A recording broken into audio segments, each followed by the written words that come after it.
আলহামদুলিল্লাহ, আল্লাহ তাবারাকা ওয়া তাআলার বড় মেহেরবানি যে দীর্ঘ এক মাস পরে আল্লাহর ঘরে বসে রাসূলুল্লাহ সাল্লাল্লাহু আলাইহি ওয়াসাল্লামের হাদিসের দর্শে আল্লাহ আমাদেরকে আসার বসার তৌফিক দান করেছেন। বলুন আলহামদুলিল্লাহ।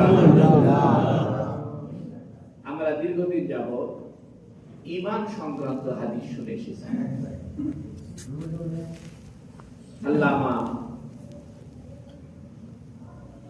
আবু মুহাম্মদ আল হাসান বিন মাসউদ আল ফাররা আল বাগাবী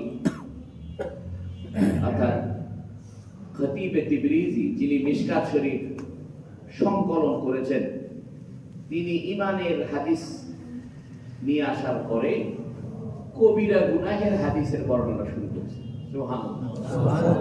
কেন? কারণ ঈমানকে টিকায় রাখার জন্য কবিরা গুনাহ থেকে বাঁচাটা জরুরি। কেউ যদি ঈমানের উপরে টিকে থাকতে চায় তাহলে যার জন্য খুব জরুরি হলো কবিরা গুনাহ থেকে বেঁচে থাকা। কারণ কবিরা গুনাহ এটা দীর্ঘ সময় করতে থাকলে বা কবিরা গুনাহের উপরে অটল থাকলে এক সময় ঈমানটাই ধ্বংস হয়ে যায়।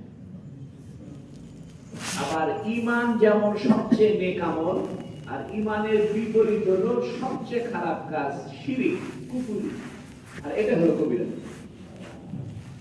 একটা মূলনীতি বুঝেন, ইসলামের সকল বিধান হয়তো জায়েজ না হয় না জায়েজ। জায়েজের সর্বোচ্চ স্থান হলো ফরজ, অর্থাৎ ফরজ, এর নিচে ওয়াজিব, এর নিচে সুন্নতে মুআক্কাদা, এর নিচে সুন্নতে গায়রে মুআক্কাদা, এর নিচে সুন্নতে রাওয়াতিবা, এর নিচে মুস্তাহাব, নফল, এগুলো সব জায়েজ। আর না জায়েজের সর্বোচ্চ সীমা হলো হারাম। হারামের নিচে হলো মাকরুহ তাহরীম, তার নিচে হলো মাকরুহ তানজিহি, এই সব হলো না জায়েজ।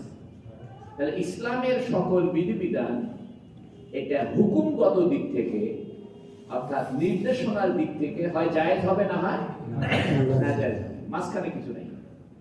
এখন জায়েজের মধ্যে সর্বোচ্চ স্থানে আছে ফরজ। এই যে আমরা ঈশার নামাজ পড়লাম, এটা জায়েজ কাজ করছি না জায়েজ কাজ? জায়েজ কাজ। জায়েজ কাজ। জায়েজটা কেমন জায়েজ? ফরজ। তাহলে সমস্ত নেক আমলের গোড়া হলো ঈমান, আর ঈমানের বিপরীত হলো কুফরি। কুফরি নাজায়েজ, আর নাজায়েজের মধ্যে কবিরা গুনাহগুলো নাজায়েজ। কবিরা গুনাহর মধ্যে একটা কবিরা গুনাহ হলো শিরক করা, কুফরি করা। তাহলে কুফরি করা, শিরক করা এটা ঈমানের বিপরীত। এইজন্য ঈমানের হাদিসের পরে উনি কবিরা গুনাহের হাদিস নিয়ে আসেন। দুইটা কারণ আমি বললাম। একটা কারণ হলো ঈমানকে রক্ষা করার জন্য কবিরা গুনাহ থেকে বেঁচে থাকা জরুরি। যদি কবিরা গুনাহ থেকে আমরা বেঁচে না থাকি বা কবিরা গুনাহের উপর বারবার থাকি, তাহলে ঈমানটাই আমরা রক্ষা করতে পারবো না। এইজন্য ঈমানের হেফাজতের জন্য কবিরা গুনাহ না করা দরকার। এইজন্য ঈমানের হাদিসের পরে উনি কবিরা গুনাহের হাদিস নিয়েছেন।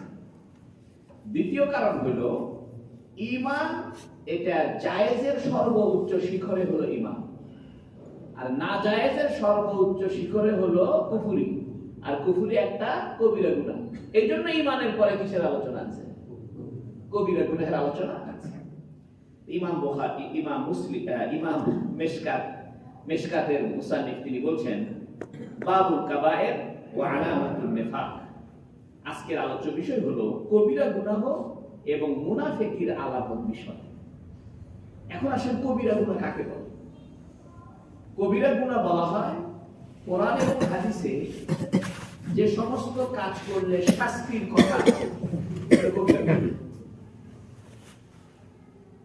দ্বিতীয়ত, কোরআন হাদিসে যে সমস্ত কাজ করলে দণ্ডবিধি আছে, নির্ধারিত দণ্ড আছে, যেমন মিথ্যা কথার শাস্তি প্রহার করা, ৮০টা বেত মারা, জেনা করলে যদি প্রমাণিত হয়, চুরি করলে হাত কাটা, এই ধরনের মৃত্যুর, খুনের বদলায় মৃত্যুদণ্ড দেওয়া, এগুলো নির্ধারিত শাস্তি আছে। এই ধরনের অপরাধ যেগুলো কোরআন হাদিসে যে সমস্ত অপরাধের ব্যাপারে দণ্ডবিধি আছে, ইসলামী দণ্ডবিধি আছে, এগুলো কবিরা গুনাহ। আরেকটা হলো যে সমস্ত গুনাহের ব্যাপারে, কাজের ব্যাপারে ধমকি আছে, এগুলো করলে জাহান্নাম হবে, এগুলো করলে তোমাকে শাস্তি দেওয়া হবে, এইগুলো কবিরা গুনাহ। 3 ধরনের বক্তব্য যদি কোনো কাজের ব্যাপারে থাকে, বুঝে যাবেন এটা কবিরা গুনাহ। 1 নাম্বার হলো যে সমস্ত গুনাহের ব্যাপারে ধমক আছে, ধমকি আছে। 2 নম্বরে দণ্ডবিধি আছে অথবা শাস্তির কথা আলোচনা আছে। তাহলে সেই কাজগুলো কি হবে? কবিরা গুনাহ। কবিরা গুনাহ মানে বড় গুনাহ, সগীরা মানে ছোট। সগীরা গুনাহ কোনগুলো?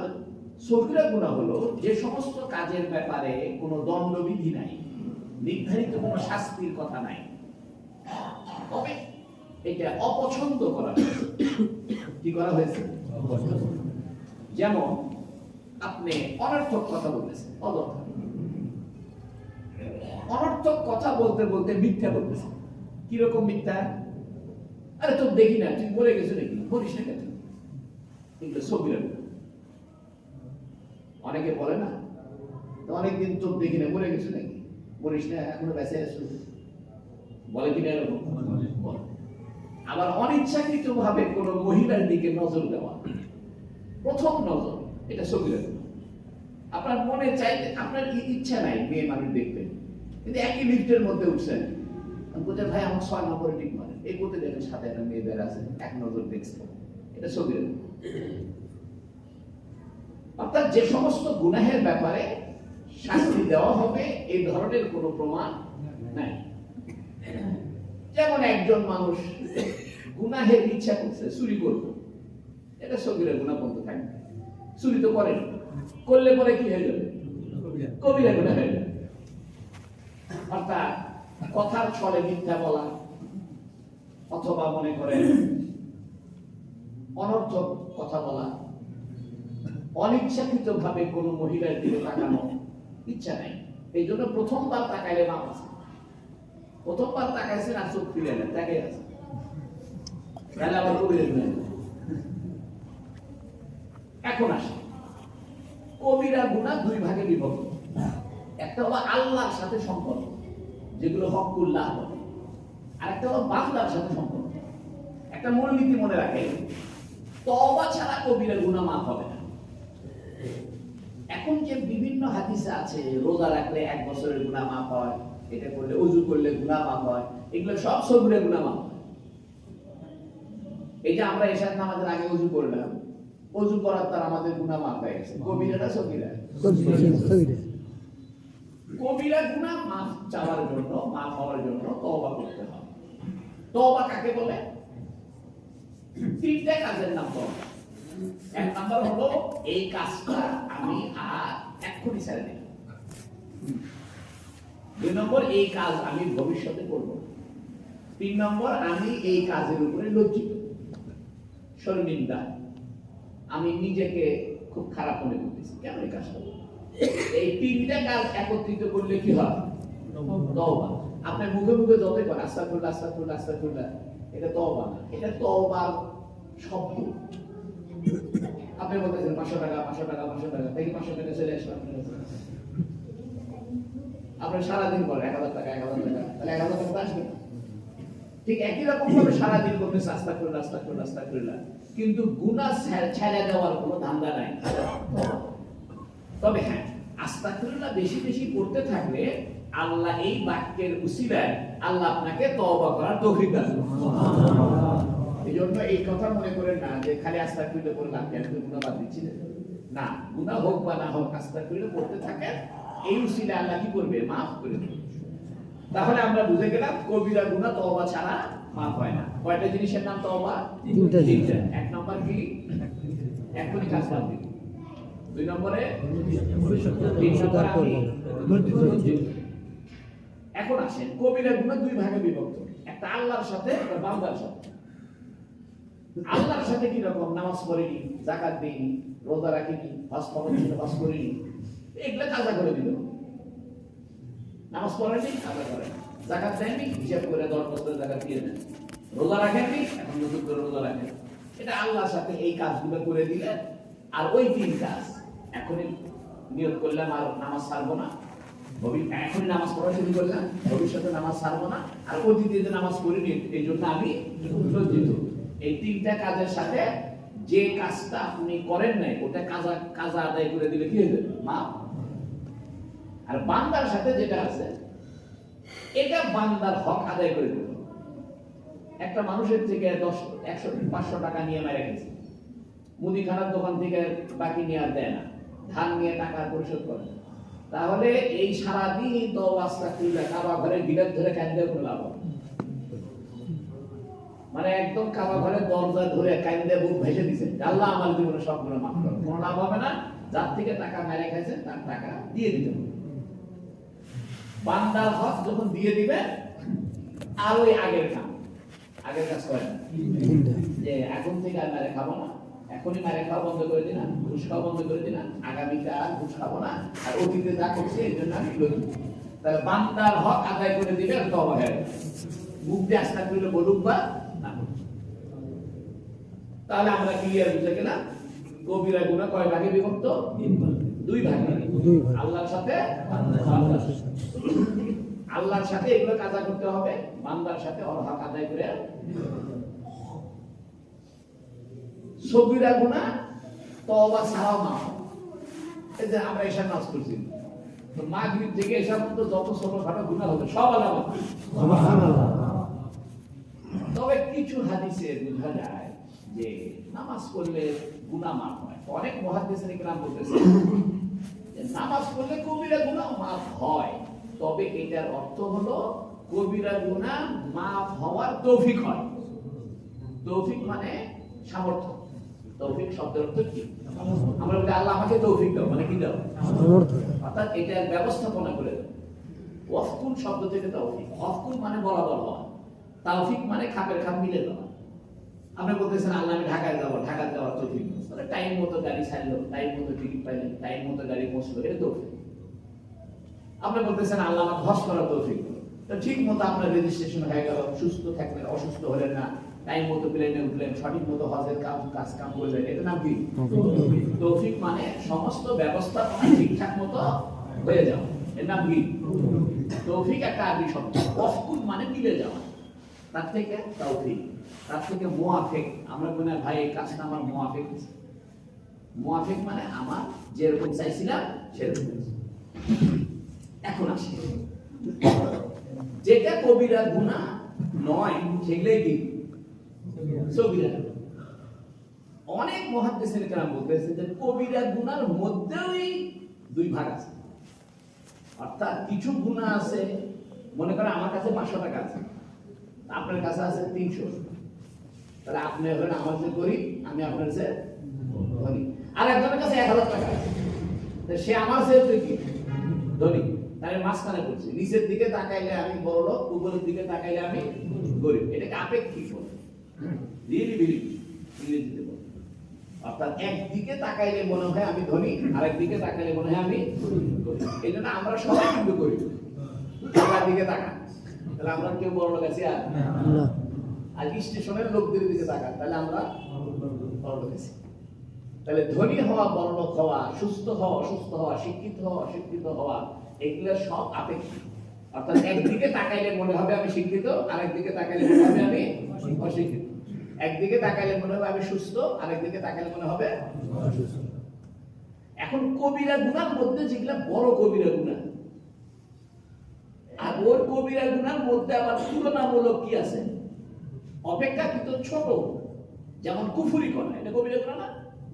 কিন্তু মিথ্যা কথা কওয়া, বা মনে করেন যে একজনকে বাপ মায়ের অবাধ্য হওয়া, কাউকে অন্যায়ভাবে মারা, এটাও কবিরা গুনাহ। কিন্তু কুফরি করা কবিরা গুনাহ আর একজনকে অন্যায়ভাবে থাপ্পড় মারা কি এক ধরনের? আলাদা। তাহলে আমরা বলতে পারি যে কবিরা গুনাহর ভিতরেও কিছু কবিরা গুনাহ আছে বড় আকারের, আর কিছু কবিরা গুনাহ আছে তুলনামূলক ছোট। এখন আসেন কবিরা গুনাহর সংখ্যা কত। আমি প্রাথমিক আলোচনা করে তারপরে হাদিসে শুরু করি, তাহলে আপনাদের বুঝতে সুবিধা হবে। তো অনেক মুহাদ্দিসিন কেরাম বলছেন যে কবিরা গুনাহ 8টা মেইন কবিরা, যা মানুষকে ধ্বংস করে, সেগুলা হাদিসের মধ্যে আসবে। এখন আর বলি না, বলি হাদিসের মধ্যে আসবে। অনেকে বলছে কবিরা গুনাহ 70টা, অনেকে বলছে 640টা, অনেকে বলছে 700টা। আসল ঘটনা হচ্ছে কবিরা গুনাহ অনেক, এটার কোনো সঠিক সংখ্যা কোন হাদিসে নাই। যে যতটা খুঁজে পাইছে সে কথা বলছে। আচ্ছা, আমাদের দেশে একটা ভুয়া কথা চালু আছে যে 14 ফরজ, 70টা কবিরা গুনাহ, 70টা মানে নেক আমল, এগুলো কোনো ভিত্তি নেই। কবিরা গুনাহ অনেক, এটা ব্যক্তির উপরে, অবস্থার উপরে, সময়ের উপরে, পরিবেশের উপরে নির্ভর করবে কবিরা গুনাহ হবে কি হবে না। যেমন মনে করেন আপনি এই মোবাইলের মধ্যে আপনার ছবিতে খারাপ ছবি দেয়, উলঙ্গ ছবি, আপনার ছবি দেখে, এদিকে নবীর যুগে উলঙ্গ ছবি ছিল না। নবীর যুগে ছিল ডাইরেক্ট উলঙ্গ মানুষ দেখা, আর এখন আমি ডাইরেক্ট উলঙ্গ মানুষ দেখতেছি না, উলঙ্গ মানুষের ছবি দেখতেছি। তাহলে এটা এখন কি হয়ে গেছে? তাহলে কবিরা গুনাহ বাড়তিছে না কমতিছে? বাড়তিছে। যত পরিবেশ পরিস্থিতির উপরে কবিরা গুনাহ ভিন্ন ভিন্ন হয়। একাধ যুগে কবিরা গুনাহ ভিন্ন ভিন্ন হয়। আগের যুগে যে কবিরা গুনাহ ছিল না, এখন সেগুলো কি হয়ে গেছে? কবিরা গুনাহ হয়ে গেছে। বর্তমানে যেগুলো কবিরা গুনাহ আছে, আগামীতে হয়তো আরো 10-12 20টা কবিরা গুনাহ বৃদ্ধি। এখন ইমাম মেশকাত এর লেখক তিনি বলতেছেন বাবুল কাবায়ের কবিরা গুনাহ অধ্যায় ওয়া আলামাতুন নিফাক, নিফাকের চিহ্ন। এই কবিরা গুনাহের সাথে নিফাকের কি কানেকশন? নিফাক মানে মুনাফিক। নাফাক শব্দ থেকে নেফাক শব্দ আসছে। নাফাক বলা হয় সুরঙ্গ পথ, অর্থাৎ যে পথের দুই দিকে মুখ আছে তার নাম হলো নাফাক। আপনারা যারা হজ করতে গেছেন, আপনারা দেখবেন পাহাড়ের নিচ দিয়ে রাস্তা গেছে, এই দিক দিয়ে গাড়ি ঢুকে ওই দিক দিয়ে বের, এটা আরবিতে বলে নাফাক। আরবিতে কি বলে? এই নাফাক শব্দ থেকে মুনাফিক শব্দ। তো মুনাফিকেরও দুই রাস্তা, কাফেরদের কাছে এসে কয় তোদের সাথে আছি, আর মুসলমানদের সাথে আসে তোদের সাথে আছি। অন্তরে কয় আমার আল্লাহ মানি না, রসুল মানি না, মুখে মুখে বলে মানি। তাহলে মুনাফিকের রাস্তা কয়টা? মুখ কয়টা? দুই মুখ, দ্বিমুখী আচরণ। এই দুই মুখ হওয়ার কারণে এর নাম দিয়েছে মুনাফিক। তো উনি বলতেছেন যে মুনাফিকের কিছু আলামত। তাহলে বোঝা গেল মুনাফিকের তো কবিরা গুনাহ। তাহলে আগে বললো বাবুল কাবায়ের কবিরা গুনাহ অধ্যায়, ওর মধ্যে তো মুনাফিক ঢুকেই গেছে, আবার নতুন করে মুনাফিক বলা দরকার নেই। আমি যদি বলি কবিরা গুনার আলোচনা এবং মদ খাওয়ার আলোচনা, মানুষ বলবে বুঝো কি কবিরা গুনার মধ্যে তো মদ খাওয়ার কথা আছে, মদ খাওয়াকে আলাদা করে কেন করছেন? তো ইনি বলতে পারতো বাবুল কাবায়ের কবিরা গুনাহ, তো কবিরা গুনার মধ্যে মুনাফিকও তো কি আছে? যুক্ত আছে, অন্তর্ভুক্ত আছে। তারপরে এটাকে আলাদা করে কেন বললো? এটা এই জন্য বললো যে মুনাফিকি কবিরা গুনার মধ্যে সবচেয়ে জঘন্য অপরাধ হলো মুনাফিক। কারণ ডাইরেক্ট কাফের আর মুনাফিক বেশি খারাপ হলো মুনাফিক।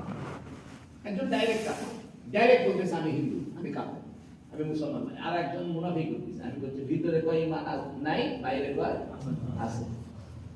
তাহলে কুফরি বেশি খারাপ না মুনাফিক বেশি খারাপ?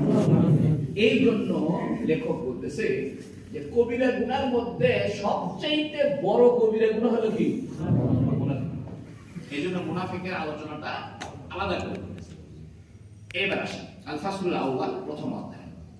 আন আব্দুল্লাহ ইবনে মাসউদ রাদিয়াল্লাহু আনহু, আব্দুল্লাহ বিন মাসউদ বিশিষ্ট সাহাবী, রাসূলের খুব প্রিয় এবং রাসূলের মসজিদে নববীর মাদ্রাসার ছাত্র এবং ফিকহ জগতে, ইসলামী গবেষণার জগতে, কোরআন হাদিস থেকে মাসলা মাসাইল বের করার জগতে সর্বোচ্চ নাম আছে আব্দুল্লাহ বিন মাসউদ। যেমন তাফসীরের জগতে সর্বোচ্চ নাম আছে আব্দুল্লাহ বিন আব্বাস, হাদিসের জগতে সর্বোচ্চ নাম আছে আবু হুরায়রা। সাহাবীদের মধ্যেও ভাগ ছিল, এক একজন এক এক বিষয়ে পারদর্শী। সবাই সবকিছু জানতো, কিন্তু এক এক সাহাবী এক এক বিষয়ে বেশি জানতো। আব্দুল্লাহ বিন মাসউদ সবচেয়ে বেশি জানতো মাসলা মাসাইল, আর আব্দুল্লাহ বিন আব্বাস জানতো তাফসীর, আর আবু হুরায়রা জানতো হাদিস। এজন্য আবু হুরায়রার হাদিস যদি পাওয়া যায় তা বোঝা যাবে যে এটা গুরুত্বপূর্ণ হাদিস। আব্দুল্লাহ বিন মাসউদ সবাই সব দিক থেকে যোগ্য, কিন্তু এক একজন এক এক নামে কি হয়ে গেছে প্রসিদ্ধ। যেমন ইমাম বুখারী, উনি হাদিসের দৃষ্টিতে প্রসিদ্ধ হয়েছে। এই মানে কি উনি মুফতি সাহেব না? অবশ্যই। আর ইমাম আবু হানিফা, উনি মুস্তাহিদ হিসেবে, মুফতি হিসেবে পরিচিত, কিন্তু এইগুলো কি হাদিস জানা না? সবই না। এই আব্দুল্লাহ বিন মাসউদ রাদিয়াল্লাহু আনহু তিনি বলতেছেন, ক্বালা রাজুলুন ইয়া রাসূলুল্লাহ, এক ব্যক্তি বলল, হে আল্লাহর রাসূল, আইয়ু যামবি আকবার ইনদাল্লাহ, আল্লাহর কাছে কোন গুনাহটা সবচেয়ে বড়? আল্লাহর কাছে কোন গুনাহটা সবচেয়ে বড়? ক্বালা, নবী বললেন, আনতা দুআল্লাহা নিদ্দান ওয়া হুয়া খালাকাকা, তুমি আল্লাহর সঙ্গে কাউকে শরীক হিসেবে ডাকছো, ওয়া হুয়া খালাকাকা, অথচ সেই আল্লাহ তোমাকে সৃষ্টি করেছে। যে আল্লাহ তোমাকে সৃষ্টি করেছেন সেই আল্লাহর সাথে অন্য একজন শরীককে তুমি যুক্ত করে ডাকছো, এটা হলো সবচেয়ে বড় গুনাহ, অর্থাৎ শিরক করা। কি করা? শিরক করা। নবী বলতেছেন, নবী এটা বললেই পারতেন যে আনতুশরিক বিল্লাহ, আল্লাহর সাথে শিরক করা। নবী কথাটা একটু ব্যাখ্যা করে বলেছেন যে আনতাদু আল্লাহ, তুমি আল্লাহকে ডাকবে, অথচ তুমি আল্লাহকে ডাকতেছো, আল্লাহর সাথে আরেকজনকে যুক্ত করে ডাকতেছো, অথচ এই আল্লাহ তোমাকে। এই জন্য যারা মুশরিক, হিন্দু মুশরিক, এরা জঘন্য অপরাধী। কারণ যে আল্লাহ তাদেরকে সৃষ্টি করেছে সেই আল্লাহর সাথে ছোট আল্লাহকে যুক্ত করে। আমাদের মধ্যেও আছে, আমরা বলতেছি উপরে আল্লাহ, নিচে আপনি, শিরক। আমরা বলতেছি মুহাসসানে যায় বলতেছি আল্লাহ আপনি তো দিবেন, বাবা আল্লাহ দিবি, বাবার দয়া ছাড়া হবে না, সব শিরক। এখান থেকে বোঝা গেল আল্লাহ ছাড়া কারো কাছে বিন্দু পরিমাণ প্রার্থনা করা হারাম। নবীর কাছেও প্রার্থনা করা হারাম। আপনি মদিনা শরীফের নবী সাল্লাল্লাহু আলাইহি ওয়াসাল্লামের কবরের সামনে যায় বলতেছেন, ইয়া রাসূলুল্লাহ আমার একটা সন্তান হয় না, আপনি সন্তানের ব্যবস্থা করে দিন। এটা কুফর। হ্যাঁ, আপনি বলতে পারেন ইয়া রাসূলুল্লাহ কিয়ামতের দিন আপনি সুপারিশ করেন, কারণ সুপারিশের ক্ষমতা কে দিয়েছে? আল্লাহ দিয়েছে। এটা অসুবিধা নেই, আল্লাহ তাকে দিয়েছে এই ক্ষমতা। কিন্তু আপনি নবীর কাছে বলবেন ইয়া রাসূলুল্লাহ আমার ছেলে হয় না, আপনি একটু ছেলের ব্যবস্থা করে দেন। তবে রাসূলের উসিলাতে দোয়া করতে পারবেন, হে আল্লাহ আপনাকে সন্তান দেন, আপনার রাসূলের উসিলায় দেন, কারণ রাসূলের মাধ্যমে তো সবকিছু। রাসূলের উসিলা দেওয়া কি আছে? জায়েজ। উসিলা দেওয়া এক কথা, আর ডাইরেক্ট চাওয়া। তাহলে বোঝা গেল যে আল্লাহ আমাদেরকে সৃষ্টি করেছেন যুক্তি, সেই আল্লাহকে ডাকার সময় অন্য কাউকে ডাকা যাবে না। আল্লাহ ছাড়া কেহ ইবাদতের যোগ্য নয়। নবীর কবরে সিজদা করা যাবে না, মাজারে সিজদা করা যাবে না, কারণ সিজদা ইবাদতের অংশ। সিজদা কিসের অংশ? ইবাদতের অংশ। ক্বালা, আব্দুল্লাহ বিন মাসউদ বলতেছে, সুম্মা আইয়ুন, ইয়া রাসূলুল্লাহ এরপরে কোন গুনাহ? একটা তো হলো আল্লাহর সাথে শরীক করা, অথচ আল্লাহ আমাকে সৃষ্টি করেছে। এরপরে কোন গুনাহ? ক্বালা আন তাকতুলা ওয়ালাদাকা খাশিয়াতা আন ইউতআমা মাআকা, নবী বললেন যে তুমি তোমার সন্তানকে তোমার সাথে খাবে দেখে তাকে হত্যা করে ফেললে। আবার শুনুন, আন তাকতুলা ওয়ালাদাকা, তুমি তোমার সন্তানকে হত্যা করে ফেললে। কেন? খাশিয়াতা আন ইউতআমা মাআকা, তোমার সাথে বসে খানা খাবে, এই জন্য তাকে হত্যা করে। এর মানে হলো তুমি সন্তান দিলে না, কারণ সন্তানকে কি খাইতে দিবেন, খাইতে দেওয়ার ভয়ে তুমি সন্তানকে হত্যা করো। এটা দুটো অর্থ। একটা অর্থ হলো আরব দেশের লোকেরা সন্তানকে মেরেই ফেলতো, কি খাইতে দেব এই ভয়ে। আবার কন্যা সন্তান হত্যা করে ফেলতো শরমের কারণে, কারণ তখন জেনা ছিল, ব্যভিচার ছিল, শরম করতো যে বেটি হবে আবার ব্যভিচার করে মানির জন্য। আবার মেয়েরা যুদ্ধ করতে পারে না, মেয়েরা কাজ কাম কম করতে পারে, কৃষি কাজ কম করতে পারে, এই জন্য তারা কন্যা সন্তান মেরে ফেলতো, এটা লজ্জার মনে মনে করতো। অনেক সময় ছেলে সন্তানকেও মেরে ফেলতো এই ভয়ে যে তাকে আমি কি খাই। বর্তমান যুগের মানুষও জন্ম নিয়ন্ত্রণ করতেছে এই ভয়ে যে বেটা যদি বেশি হয় কি খাবে। এটা একটা কবিরা। এখন প্রশ্ন হলো জন্ম নিয়ন্ত্রণ জায়েজ আছে? জন্ম নিয়ন্ত্রণ দুই ভাগে বিভক্ত। একটা হলো স্থায়ী পদ্ধতি, ভ্যাসেক্টমি, লাইগেশন, কাটি পরানো, এগুলো সম্পূর্ণরূপে হারাম, চিরদিনের জন্য হারাম। আর একটা হলো অস্থায়ী পদ্ধতি, যেমন প্যাকেট ব্যবহার করা, অস্থায়ী ভাবে যেটা প্লাস্টিকের প্যাকেট ব্যবহার করে বা ট্যাবলেট খাইতেছে, এটা জায়েজ আছে শর্ত সাপেক্ষে।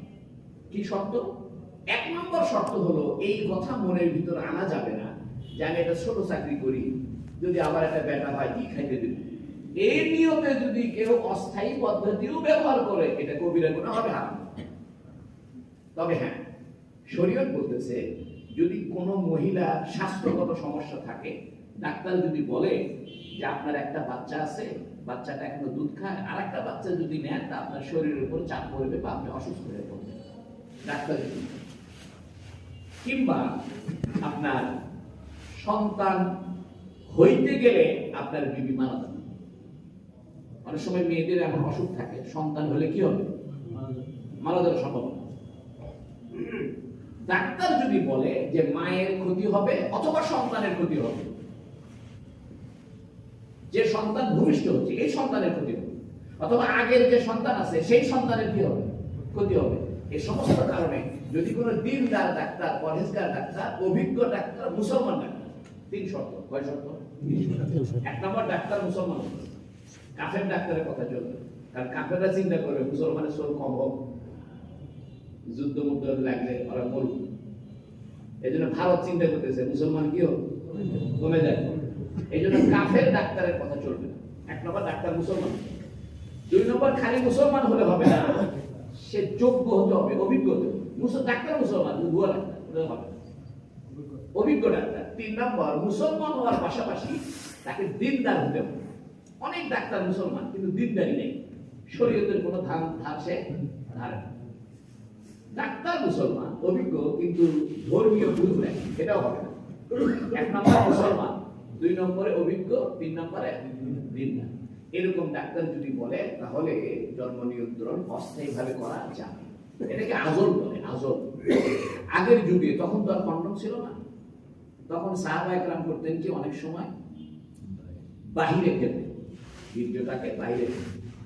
তো একজন সাহাবীরা বলতেছে, ইয়া রাসূলুল্লাহ, আমরা যুদ্ধের মধ্যে থাকি, তো আমাদের যৌন চাহিদা হয়, তা আমরা এটা বাহিরে ফেলি। যে নবী বলতেছে, মা মিন নাসাবাতিন, যে কোনো সন্তান আল্লাহ দুনিয়াতে দেওয়ার চায় আল্লাহ দিবেই, এটা না করলে কোনো অসুবিধা নেই, না করলে কোনো, কথাটা কি বলছে নবী বলেন না, না করলে অসুবিধা নেই। নবী কিন্তু ডাইরেক্ট বলেনি করো না, তা বলে, আবার করলে অসুবিধা নাই তাও বলেন। কি বলছে? না করলে অসুবিধা নেই। বাক্যটা খেয়াল করে, নবীর কথা কিন্তু দাবি না করলে অসুবিধা নাই, দুইটা না, আর এই মাইনাস মাইনাস প্লাস। অর্থাৎ কোনো বাক্য যদি বাক্যের 2 অংশ যদি না বাচক হয়, তাহলে বাক্যটা কি হয়ে যায়? হ্যাঁ বাচক হয়ে যায়। কথা বুঝছেন? মনে করেন আমি বললাম যে টাকা নাই, খেও না, টাকা নাই, মানে টাকাও নাই, খাওয়াও নাই, 2 বাক্যের 2 অংশই না বাচক, নেতিবাচক। এর মানে টাকা থাকলে খাইবে। নবী কথাটা একটু ঘুরে বলছে, নবী ডাইরেক্ট বলেনি যে তোমরা আজল করো না, তা বলেনি, অথবা এই কথাও বলেনি যে আজল করে কি লাভ, বলছে না করলে ক্ষতি নেই, না করলে। এর মানে নবী এটাকে পছন্দ করতেছে না, এই কাজটা নবী কি করতেছে না, পছন্দ। যদি একদম নাজায়েজ হতো, নবী ডাইরেক্ট বলতো তোমরা আজল করো, আজল মানে বাহিরে ফেলে এটা করো, তা বলে। আবার এটাও বলেনি যে না করলে, করলে ক্ষতি নেই, করলে অর্থাৎ বাহিরে বীর্যপাত করলে ক্ষতি নেই, তাও বলেনি, বলছে না করলে অসুবিধা নেই। এই জন্য নবী কিন্তু খুব নাজা কথা বলতেন, এবং নবী ছিলেন খুব বাক্পটু, এবং আরবিতে বলে আফসাহুল লিসান। অর্থাৎ নবী আলাইহিস সালামের প্রত্যেকটা কথা সময়, অবস্থা, পরিস্থিতি সবকিছুর উপযোগী শব্দ ব্যবহার করতেন।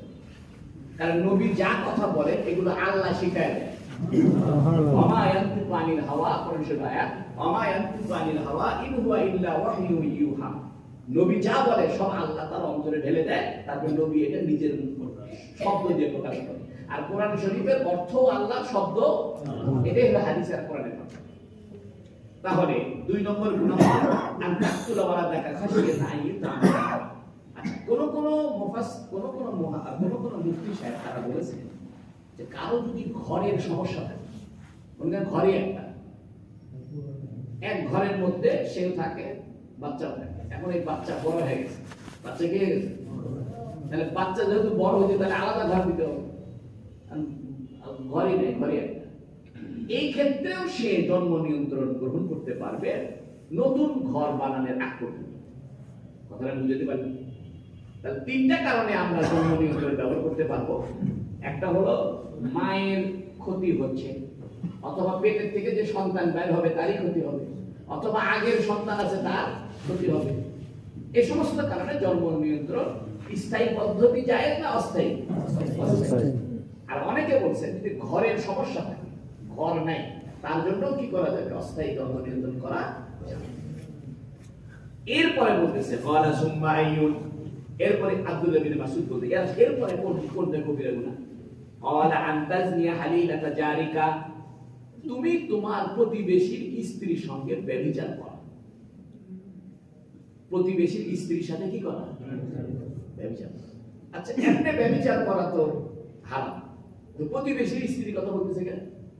এই জন্য বলতেছে যে একে তো জেনা করা অপরাধ, তারপরও তোমার প্রতিবেশী স্বামীটা বিদেশ থাকে, তুমি ফুসলে ফুসলে তার সাথে পরকীয়া করে তার সাথে জেনা করলে, এটা মারাত্মক গুনাহ। অর্থাৎ একসাথে দুই পাখি মেরে দিল।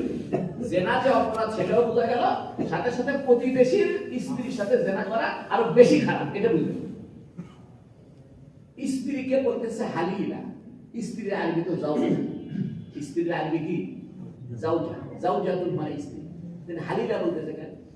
হালিলা বলার কারণ হলো হালিল বলা হিল্লুল থেকে, অর্থাৎ স্বামী স্ত্রী একে অপরের জন্য কি হালাল, এটা তোমার জন্য হালাল। আমাদের প্রতিবেশী যারা স্বামী স্ত্রী একসাথে বসবাস করে, তার স্বামী স্ত্রীর জন্য তাদের জন্য সহবাস বৈধ হালাল, আমার জন্য কি না?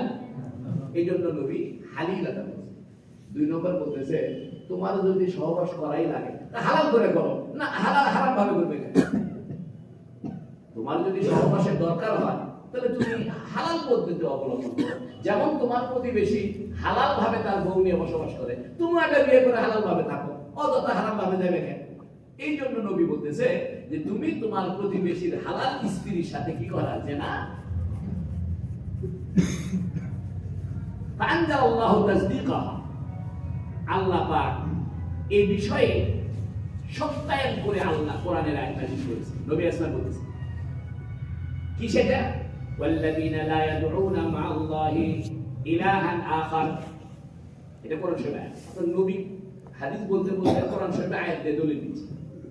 বলতেছে ওয়াল্লাযীনা লা ইয়াদউনা মা'আল্লাহি ইলাহান আখার, এবং যারা আল্লাহর সঙ্গে অন্য কাউকে ডাকে না। ওই যে নবী বলল প্রথমে এক নম্বর কবিরা গুনাহ হলো আল্লাহর সাথে কাউকে শরীক করা, সেটার দলিল নবী নিজেই কিসের দিকে দিচ্ছে? কোরআন থেকে দিচ্ছে। ওয়ালা ইয়াকতুলুনা আন-নাফসাল্লাতী হারামাল্লাহু ইল্লা বিল হাক্কি, এবং কেহ যেন কোন ব্যক্তিকে হত্যা না করে যা আল্লাহ হারাম করেছে কাউকে হত্যা করা, ইল্লা বিল হক, তবে ন্যায়সঙ্গতভাবে। ন্যায়সঙ্গতভাবে মানে সে কাউকে হত্যা করছিল, এই জন্য হত্যার বদলে তাকে কি করা হচ্ছে এটা বৈধ। আবার যুদ্ধের ময়দানে হত্যা করা, এটা কি আছে? বৈধ। এই দুই রাস্তা ছাড়া বাকি সব রাস্তায় হত্যা। ওয়ালা ইয়াজনুনা, এবং তারা জিনা করে না। তা কোরআন শরীফের আয়াতের মধ্যে আল্লাহ নিজেই বলে দিয়েছেন যারা আল্লাহর সঙ্গে কাউকে ডাকে না এবং যারা অন্যায়ভাবে কোনো মানুষকে হত্যা করে না এবং জিনা করে না। হাদিসটা শেষ। এখন আসেন হত্যা কয় প্রকার? হত্যা হলো 5 প্রকার। হত্যা কয় প্রকার? 5 প্রকার। এটা শুনলে আপনাদের উপকার হবে। একটা হলো কাতলে আমাদ, ইচ্ছাকৃতভাবে মেরে ফেলা, অর্থাৎ এমন অস্ত্র দিয়ে মারা যে অস্ত্র দিয়ে মারলে মরে যাবে, ধারালো অস্ত্র, যেমন গুলি করে মারছে হাদিকে, এটাকে বলা হয় ইচ্ছাকৃত খুন। এই খুনের শাস্তি মৃত্যুদণ্ড।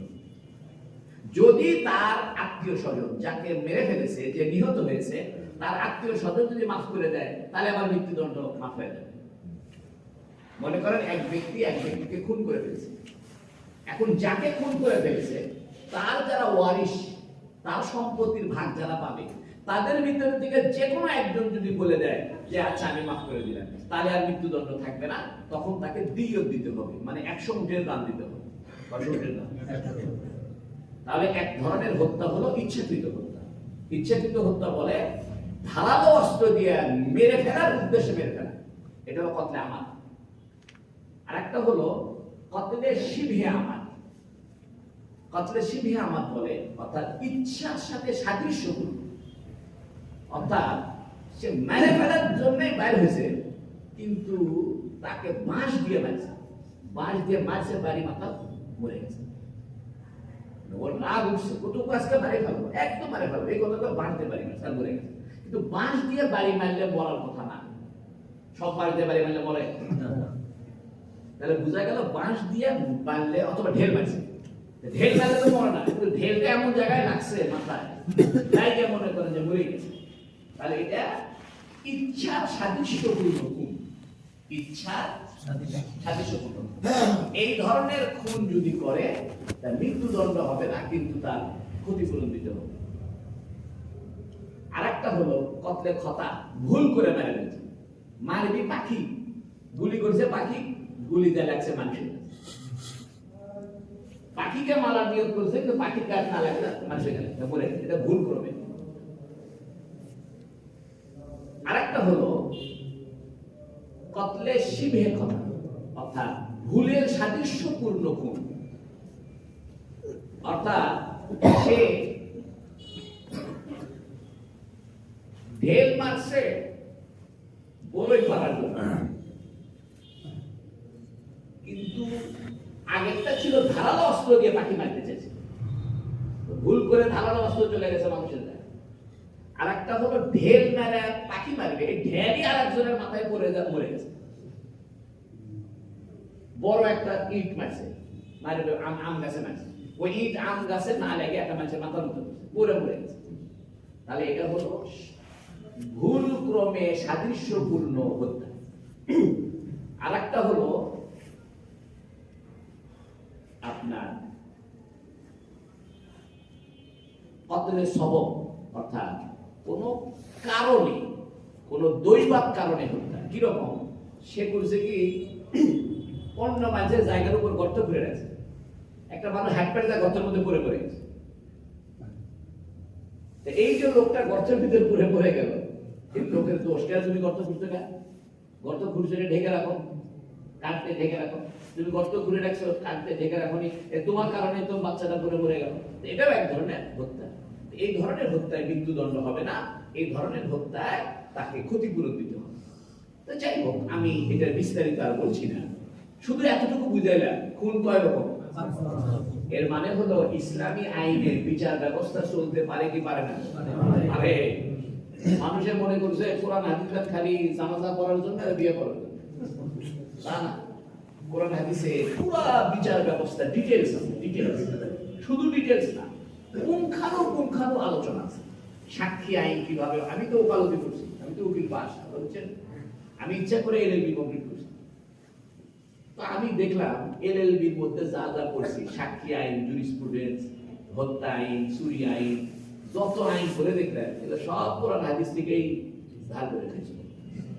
এখন লন্ডন ওয়ালার করছে আমরা হলাম ব্যারিস্টারি, দুনিয়াতে ব্যারিস্টারি আমরা চালু করছি, বড় পণ্ডিত হয়ে গেছে, সব কোরআন হাদিসের থেকেই গ্রহণ করছে, নাম ফুটেছে নিজের। 1400 বছর আগের এই হাদিস থেকে পুরা বিচার ব্যবস্থা প্রমাণিত। তোমরা তো শিক্ষিত হলে 2 দিন আগে, 1000 বছর আগে ইউরোপের মানুষরা ছিল ডাকাত, এটা আপনারা জানেন না? ইউরোপ আমেরিকার মানুষ সব ছিল জঙ্গলি, সব ছিল ডাকাত, লেখাপড়ার কোনো সভ্যতা ছিল না। এই বাগদাদের দারুল হিকমা, অর্থাৎ যারা নাকি এই আব্বাসী খলিফা, এই আব্বাসী খলিফাদের আমলে ইউরোপের মানুষরা বাগদাদে এসে লেখাপড়া শিখে শিক্ষিত হতে চাইত। যেমন বর্তমানের মানুষেরা শিক্ষিত হওয়ার জন্য লন্ডন যাচ্ছে, আগের যুগে ইউরোপের আমেরিকার মানুষ, আমেরিকা তখন ছিলই না, ইউরোপের মানুষগুলা বাগদাদে এসে লেখাপড়া শিখে শিক্ষিত হইত। আমরা ডুবে গেছি কেন জানেন? রাষ্ট্রীয় ক্ষমতা যখন সত্যিকারের মুসলমানদের হাত থেকে চলে গেছে এবং মুসলমানরা ভোগ বিলাসে নামছে, তখন এই বিপদটা শুরু। এই জন্য জ্ঞান বিজ্ঞান আমাদের সম্পদ ছিল। এই যে মহাকাশ বিজ্ঞান বলেন, চিকিৎসা বিজ্ঞান বলেন, জ্যোতির্বিজ্ঞান বলেন, অঙ্ক বলেন, যত বিজ্ঞানের সব আবিষ্কার বা বিজ্ঞানের শত আলোচনা তথ্য সব মুসলমান আবিষ্কার করেছে। যেমন আল-কেমি, কেমিস্ট্রির জন্য, আল জাবের অ্যালজাবরার জন্য, ইবনে সিনা চিকিৎসা বিজ্ঞানের জন্য। অর্থাৎ চিকিৎসা বিজ্ঞান বলেন, কেমিস্ট্রি বলেন, রসায়ন বলেন, মহাকাশ বলেন, কবিতা বলেন, রাষ্ট্রনীতি বলেন, সব ক্ষেত্রে জ্ঞানের সব শাখা উন্মোচন করে দিয়েছে মুসলমান। তো মুসলমানরা পরে নিজেরা মারামারি, নিজেরা দ্বন্দ্ব, তারপরে মুসলমানদের আসে। তার প্রথম হাদিস গেল, নবী আলাইহিস সালাম বললেন তিনটে কাজ হলো কবিরা গুনাহ। একটা হলো আল্লাহর সাথে শিরিক করা, 2 নম্বর হলো কাউকে হত্যা করা, 3 নম্বর হলো জিনা করা। তো এই তিনটার সাথে কানেকশন হচ্ছে একটার সাথে আল্লাহর সাথে শরীক করলে, আল্লাহ যাকে সৃষ্টি করেছে অন্যায় ভাবে হত্যা করলে, তাহলে এটা এক ধরনের কি আল্লাহর সাথে গাদ্দারি। মনে করেন আমি একটা বাগান লাগাইছি, আপনি একটা বাগানটা ভেঙে দিলেন, আমার ম্যানেজ খারাপ হবে না? তা এই মানুষগুলোকে বানাইছে কি আল্লাহ? সেই মানুষকে আপনি অন্যায় ভাব মারবেন, তা আল্লাহ এটা শুনবে। 3 নম্বরে জিনা করা, এটা হলো বান্দার হক নষ্ট করা। তার প্রথমে হলো আল্লাহর হক নষ্ট করার নাম হলো শিরক করা, আর জিনা করা আর হত্যা করা এটা কার হক? বান্দার হক। এইজন্য কবিরা গুনার মধ্যে আল্লাহর সাথে কবিরা গুনার সংখ্যার চাইতে মানুষের সাথে কবিরা গুনার সংখ্যা বেশি। কথা মনে রাখেন, আল্লাহর সাথে কবিরা গুনার সংখ্যার চাইতে মানুষের সাথে কবিরা গুনার সংখ্যা বেশি। একটা মাসলা বলে দিই, মানে আল্লাহর হক আর বান্দার হক এক জায়গায় আছে, দ্বন্দ্ব হচ্ছে। কি রকম? আপনি নামাজ পড়তেছেন, কার হক আদায় করতেছেন? আল্লাহ। এর মধ্যে দেখেন একটা বাচ্চা চুলের মধ্যে আগুনের মধ্যে পড়ে যাচ্ছে, আপনার নামাজ ভেঙে দিলেন। তাহলে আল্লাহর হক আর বান্দার হক যদি একসাথে আসে, তাহলে কার হক প্রাধান্য পাবে? বান্দার হক। তাই মনে করেন আপনি রোজা রাখছেন, রোজা রাখা অবস্থায় আপনি মরেই যাচ্ছেন, একদম জান বাইরে যাচ্ছে, তাহলে রোজা ভেঙে ফেলেন, রোজা আগে নিজে বাঁচে। তাহলে আল্লাহ বলতেছে আমার হক পরে, বান্দার হক আগে। এই জন্য বলেন বান্দার হকের দাম বেশি না আল্লাহর হকের দাম বেশি? বান্দার হক। আমরা মনে করি আরে আল্লাহর হকের দাম বেশি না, আল্লাহ বলছে আমার হক বাদ দে। দুনিয়ার সব মানুষ নামাজ না পড়লে আমার কোনো ক্ষতি নেই, দুনিয়ার সব মানুষ নামাজ পড়া বাদ দেয়, কোনো অসুবিধা আছে আল্লাহ? এই জন্য আল্লাহর হক আর বান্দার হক যদি একসাথে দ্বন্দ্ব হয়, কারটা জয়লাভ করবে? বান্দা। এই জন্য নামাজ পড়তে পড়তে কেউ যদি গর্তে পড়ে যায়, নামাজ ভেঙে দিতে হবে। নামাজ পড়তে পড়তে বাপ মা যদি ডাক দেয়, এ বাবা আয় চলো নামাজ ভেঙে বাপ মায়ের কথা আগে শুনতে হবে। আল্লাহ বলছে তো আমার তো বাপ মায়ের ডাকে দেয়। এই হাদিসটা বুখারী শরীফে, মুসলিম শরীফে দুটো জায়গায় আছে। পরের একটা হাদিস শুনুন, ওয়ান আব্দুল্লাহ ইবনে আমর রাদিয়াল্লাহু আনহু قال আব্দুল্লাহ বিন আমর قال رسول الله صلى الله عليه وسلم, নবী সাল্লাল্লাহু আলাইহি ওয়াসাল্লাম বলেছেন, আল কাবাইরু কবিরা গুনাহ সমূহ, আল ইশরাকু বিল্লাহ আল্লাহর সঙ্গে শিরক করা। শিরক 3 রকম। শিরক কয় রকম? 3 রকম। একটা হলো শিরক ফি জাত, আল্লাহর অস্তিত্বের সাথে শিরক করা। যেমন হিন্দুরা, খ্রিস্টানরা বলতেছে ঈসা আল্লাহর বেটা, তাহলে আল্লাহর জাতের সাথে, আল্লাহর অস্তিত্বের সাথে কি করতেছে? আরেকটা হলো শিরিক ফিল আফআল, কর্মগত শিরিক। আল্লাহ একটাই মানে, কিন্তু দুর্গা পূজায় যা করছে, এবার ভালো ফসল হবে মা দুর্গার উসিলায়, হচ্ছে আজকে আমাবস্যা, আমাবস্যার দিন দে সব তাড়াতাড়ি বাড়ির ঢোক, রুটি খা, ভাত টাত খাইস না, এটা কর্মগত শিরিক। অথবা মাজারে গেছে, যা বলতেছে বাবা তুমি স্যার আমার কেউ নেই, কর্মগত শিরিক। আরেকটা হলো শিরিক ফিল ইবাদত, অর্থাৎ ইবাদতের ক্ষেত্রে শিরিক। অর্থাৎ ইবাদতের যে ডিজাইন আছে, যেমন নামাজের ডিজাইন, হাত বেঁধে দাঁড়িয়ে থাকা, রুকু করা, সিজদা করা, আবার না খায়া থাকা, ইবাদতের কোনো অংশ আপনি অন্য কারো জন্য ব্যবহার করতে পারেন। এই জন্য দুর্গা পূজার সামনে থেকে হাত বেঁধে দাঁড়ায়, তাহলে আল্লাহর অস্তিত্বের বিষয়ে শিরিক করা যাবে না, যেটা শিরিক ফিল জাত। আরেকটা হলো শিরিক ফিল আফআল, কর্মগত শিরিক। আরেকটা হলো শিরিক ফিল ইবাদত, ইবাদতের ক্ষেত্রে শিরিক। এই 3 শিরিকের মধ্যে সবচেয়ে খারাপ হলো আল্লাহর অস্তিত্বগত শিরিক। এজন্য হিন্দুরা যে শিরিক করে, এটা কোন ধরনের শিরিক? অস্তিত্বগত। আর যারা বলতেছে আল্লাহ তো আছে রে ভাই, নিচে আপনি, আল্লাহ লাগবে, আপনি ছাড়া হবে না, এটাও এক ধরনের শিরিক, এটা কর্মগত শিরিক। আর একটা হলো ইবাদতগত শিরিক, যেমন শিখা অনির্বাণ আছে না, ক্যান্টনমেন্টের শিখা অনির্বাণ আছে না, ওর সামনে যায় সব অফিসাররা দাঁড়িয়ে আছে, এটা শিরিক, এটা ইবাদতের অংশ। আবার নীরবতা পালন করে না, এটাও জায়েজ নেই। এটা কাক কি বুঝাবে? এই কথা বলে পরে বিএনপি আওয়ামী লীগ সব খেপে যেত। এই যে নীরবতা পালন করার পদ্ধতি, এটা জায়েজ নেই। কারণ আমরা নীরবতা পালন করি নামাজের ভিতরে, নামাজের ভিতরে নীরবতা পালন করি। তা আপনি এই নীরবতাকে রাজনৈতিক ট্রেন্ড হিসেবে, রাজনৈতিক কালচার হিসেবে দেখাতে পারেন। এজন্য বলতেছে ভাই খালেদা যে মারা গেছে, আমরা সবাই 1 মিনিট দাঁড়াই, একটু নীরবতা পালন করি। একদম জায়েজ নেই। কারণ আপনি দাঁড়ালেন কেন? আমরা আল্লাহ নামাজের মধ্যে কার সামনে দাঁড়াই? চুপ করে দাঁড়িয়ে দুটো অকাম করলেন।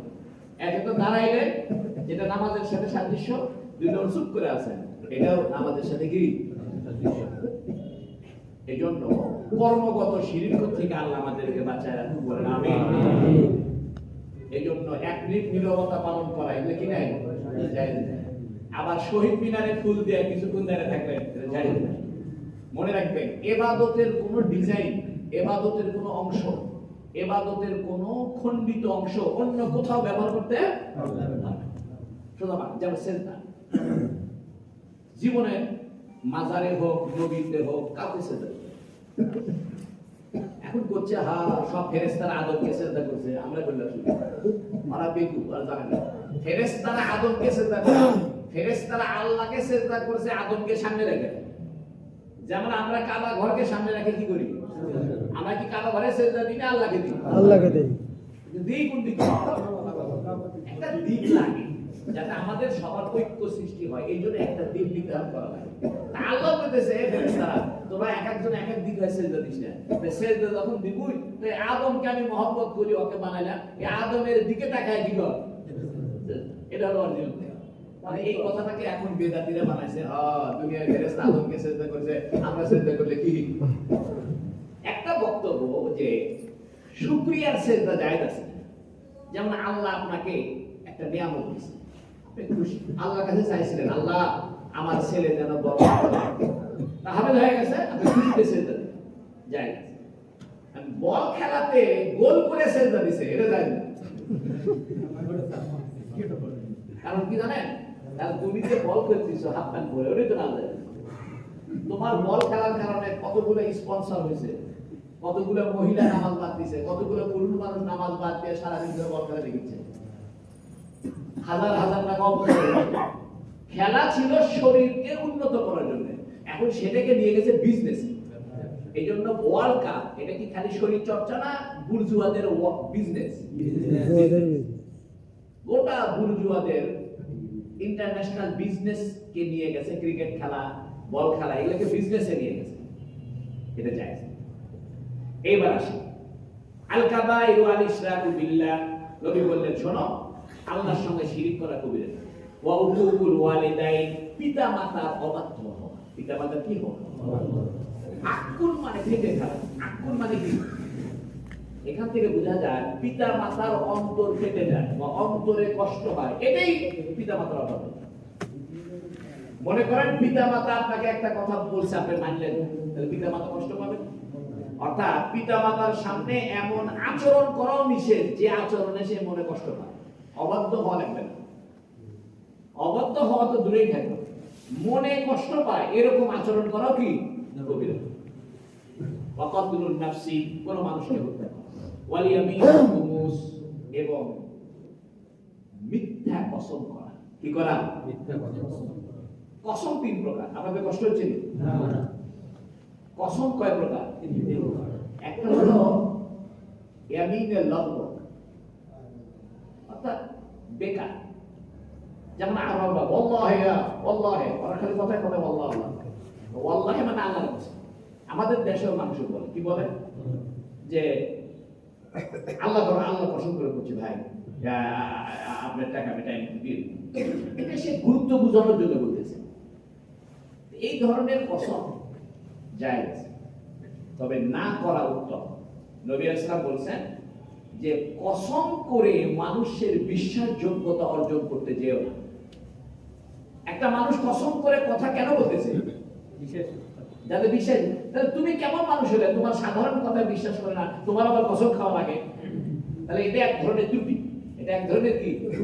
আমি একজনকে বললাম যে ভাই আমাকে 10,000 টাকা দেন, আপনাকে 5 টাকা দিই, এটা প্লেন কথা। আমি বললাম ভাই আমাকে 10,000 টাকা দেন, খোদার কসম করে বলছি 5 টাকা দিব। এই যে খোদার কসম করলেন কেন করলেন? আপনাকে মানুষ বিশ্বাস করতে চাচ্ছে না। তাহলে বোঝা গেল এটা তোমার এক ধরনের ত্রুটি, তোমার ব্যক্তিত্বের ত্রুটি। অতএব এই ধরনের কসম করবে। আর একটা কসম আছে অতীতকালের ঘটনার কসম। যেমন মনে করেন যে গতকাল আমি ঢাকায় গেছিলাম, আমি বলছি হুজুর কই গেছিলাম, খোদার কসম গতকাল ঢাকা গেছিলাম। অতীতকালের কোন ঘটনা, সত্য ঘটনা, তারপরেও কসম করা, এটাও এক ধরনের কসম, এটাও ইসলাম অপছন্দ করে। আর একটা হলো অতীতকালের কোন ঘটনা মিথ্যা কসম করা। তো বলছে হুজুর আপনি গতকাল খালেদের জানাজা গেছেন, ওই মতো বিএনপির নেতা, যদি জানাজা না যায় তাহলে তো খবর বোঝাই জানাজা গেছিল, খোদার কসম করে জানাজা গেছিলেন, আসলে যায়। এটা হলো এমনি ভুল। অর্থাৎ অতীতকালের কোন বিষয়কে মিথ্যা কসম করা, অথবা ভবিষ্যৎকালের কোন কথা, কোন কাজ করবেন বলে কসম খাওয়া। যেমন বললেন যে খোদার কসম, আল্লাহর কসম করে বলছি আমি আগামীকাল আপনার সাথে সকালে আগ বেরোতে নাস্তা করব। তাহলে কসম 3 প্রকার, এটা আপনাদের কাজে লাগবে। একটা হলো কথার ছলে কসম করা, এটা একটা লক্ষ্য অযথা। আর একটা হলো অতীতকালে কোনো কাজ করেন নাই কিন্তু কসম করে বলতেছেন করছি। আর একটা হলো এই মোবাইল হাতে কেন, কি অসুবিধা, ও ঘড়ির টাইম দেওয়া। আর একটা হলো ভবিষ্যতে কোনো কাজ করবেন বলে কসম করছেন কিন্তু করতে পারবেন। এই 2 রকমের কসমের কাফারা দিতে হবে। মনে করেন অতীতকালে কোনো কাজ আপনি করেন নাই, মিথ্যা কথা, ডাইরেক্ট মিথ্যা কথার উপরে কসম করছেন, তাহলে আপনাকে কাফারা দিতে হবে। কি কাফারা? 10 জন ফকিরকে খাওয়াইতে হবে। 10 জন ফকিরকে খাওয়াইতে হবে। যদি 10 জন ফকিরকে না খাওয়ান তাহলে কমস কম 10টা ফেতরার টাকা দান করে দিতে হবে। আর যদি টাকা পয়সা না থাকে তাহলে 3 দিন রোজা রাখা লাগবে। আমাদের দেশে হাজার হাজার মানুষ মিথ্যা করতেছে না? এই মিথ্যা কসমের তওবা কবুল হবে না যতক্ষণ পর্যন্ত সে 10টা ফকিরকে পেট ভরে খাওয়াবে 2 বেলা, 1 বেলা না। ইসলামে খাওয়া কয় বেলা? 2 বেলা। এই খাওয়ার বিকল্প হলো ফেতরা, 10টা ফেতরা, এটা সহজ। আর ফেতরা দেওয়ার টাকাও যদি না থাকে গরিব মানুষ, তাহলে কয়টা রোজা? 3 এখন ভবিষ্যতে একটা কাজ করবেন বলে কসম করছেন, বললেন যে আমি আগামীকাল এই কাজ করব, খোদার কসম, কিন্তু করতে পারেন, তাহলে আপনাকে কি দিতে হবে? কাফারা। কিন্তু কিছু কসম আছে যেটা আপনার সামর্থ্যের বাইরে। যেমন আপনি কসম করেন, আমি খোদার কসম করে বলেন আমার বেটা হলে হাফেজ বানাবো, বেটা হলে কি বানাবো? হাফেজ। এটা তো আপনার কন্ট্রোলে নেই। আপনার বেটা হাফেজ হবি না, মরবি না, কি করবি সেটা জানেন? বেটা পাগলায় হয় কিনা, বেটার সেই বুদ্ধি আছে কিনা। এই জন্য আমাদের মাদ্রাসায় অনেক অভিভাবক আসা বলে হুজুর আমি পেটের থেকে মানত করছি, কসম করছি, চলে ভাবে না, এখন সোল বক্স করে পায়, এতে বাপ মায়ের কোনো গুনাহ হবে না। এটাও একটা অযথা কসম। অর্থাৎ আপনার আয়ত্তে নাই, এই ধরনের কসমের কোনো দাম নাই।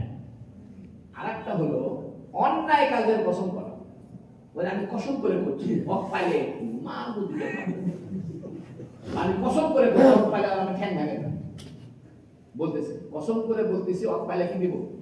ঠ্যাং ভাঙে। এখন শরীর বলতেছে না তুমি ঠ্যাং ভাঙতে পারবে না, কসম করে কাফারা দাও। কসম ভাঙাও ওয়াজিব, আবার কাফারা দেওয়াও ওয়াজিব। কথা বুঝছেন? একজন কসম করছে, আমি কসম করে বলছি মহাস্থানে যায় বাবার নামে একটা কুরবানি দিয়ে আসবো, তাহলে বা কসম করে বলতেছি হক আমি খুন করবো, তাই ইসলাম বলতেছে কসম পূর্ণ করার দরকার নাই বাবা, খুন করা নিষেধ। তাহলে কসম করলে দেয়, তাহলে কাফারা। এই কাফারাটা কেন? বলতেছে আল্লাহর নাম ব্যবহার করছে, দিয়ে কার নাম ব্যবহার করছে? আল্লাহর নামের ইজ্জত আছে না, তুমি আল্লাহর নাম কেন বলবে? আরেকটা হলো বাপের কসম, মায়ের কসম, স্বামীর কসম, সোলের কসম, আসমানের কসম, জমিনের কসম, মাটির কসম, এগুলো খাওয়া না যায়, একদম না যায়। কারণ কসম করতে পারেন কার নামে? আল্লাহর নাম। কসম মানে হলো দৃঢ় কর, কি করো? দৃঢ় কর। আপনি সবচেয়ে দৃঢ় কে? আল্লাহ। এই জন্য আল্লাহর নামের বাইরে কারো নামে কসম খাওয়া যাবে না।